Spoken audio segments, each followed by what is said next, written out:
Okay, here we are, 23 days till Christmas. Let's see, where is number 23? There it is. 23 days. Let's see what story we have. Christmas in Neverland. It's a Peter Pan story.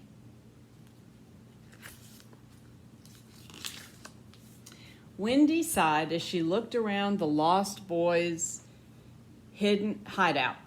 Neverland is wonderful, she said, but it's almost Christmas back home. I do wish we weren't missing it. Christmas, Peter asked. What's a Christmas? Why, Christmas is the most special time of the year, Wendy said. There's always a beautiful tree covered with lights. And lots of presents, Michael chimed in. Don't forget the Christmas crackers, John added. They make such a wonderful kaboom when they explode. Those must be some kind of fireworks. But most important, Christmas is a time to show people how much you care for them, Wendy finished. Suddenly, Peter had an idea. You know, he said, handing Wendy a basket, a bunch of shells washed up near Mermaid Lagoon. If you hurry, you can get some before the waves take them back to the sea. Goodness, Wendy exclaimed. If I leave right now, I can be back before dark. As soon as Wendy was gone, Peter gathered the Lost Boys around him. We're going to surprise Wendy, he announced. We'll have Christmas here in Neverland. But how? John asked. Peter grinned. Follow me, he said excitedly. Peter and the Lost Boys hurried to the village where their friend Tiger Lily lived. We need presents for Christmas, Peter told the princess, and a special gift for Wendy. Do you have any ideas? I know just the thing, Tiger Lily replied. While Tiger Lily helped Peter make a beautiful beaded necklace for Wendy, her father taught the Lost Boys how to make arrowheads. Everyone had fun making their gifts. Peter and the Lost Boys thanked Tiger Lily and her father. Then they rushed off to keep preparing their Christmas surprise.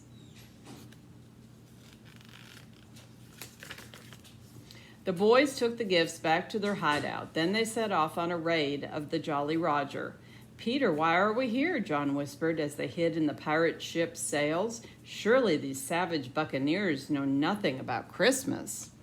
That's true, but they know an awful lot about making things explode, said Peter. I'm going to swipe some powder from their cannons to make our Christmas crackers. Captain Hook was so busy watching for the crocodile that he didn't notice Peter duck into the Jolly Roger storeroom. Moments later, Peter burst onto the deck carrying a bulging bag of powder. He tossed a handful right into Captain Hook's face, making the pirate sneeze. Thanks for the powder, you codfish, Peter Pan shouted. I'll get you for this, Pan, Captain Hook yelled as the boys raced away laughing. Next, Peter and the Lost Boys scouted the forest for the perfect Christmas tree.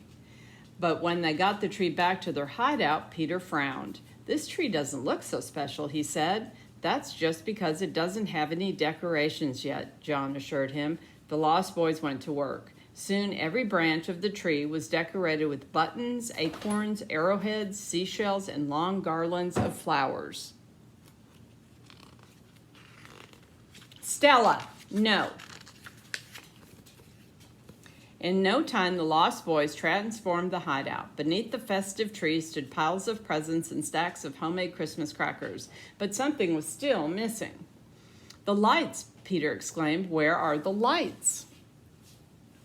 We may have to do without them, John began, but before he could finish, a clever grin flashed across Peter's face. I'll find a way to make our tree light up, he vowed, or my name isn't Peter Pan. Tinker Bell started jingling, but Peter interrupted her. No time for chit-chat, Tink, he said. Come on, let's go.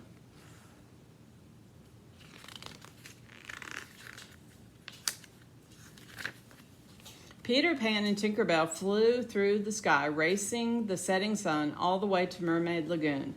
The mermaids waved at them from the glittering water. Peter, they cried, come tell us one of your stories.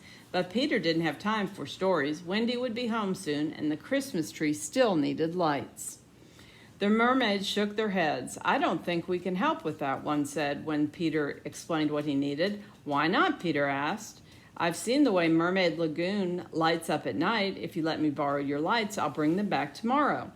Mermaid Lagoon lights up because our fish glow in the dark, another mermaid exclaimed. The fish won't glow if they leave the water.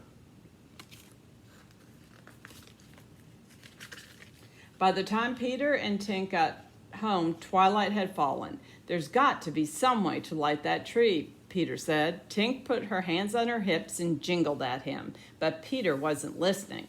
Not now, Tink, I'm trying to think, he said. Tinkerbell stormed into her lantern, sending flashes of light around the hideout.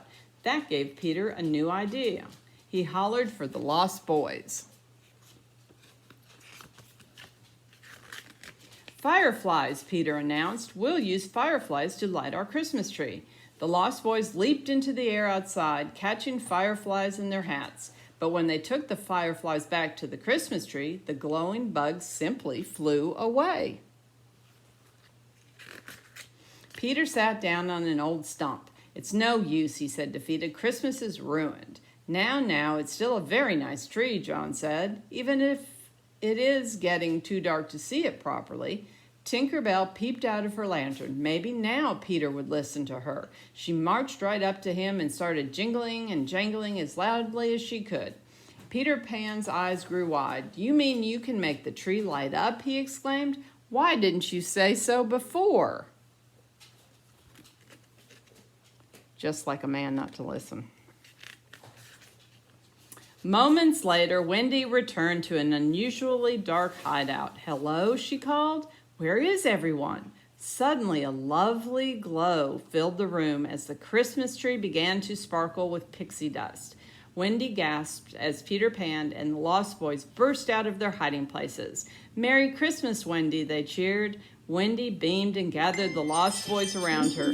Christmas had come to Neverland after all. That is a good story. Just remember, pixie dust is the answer to everything.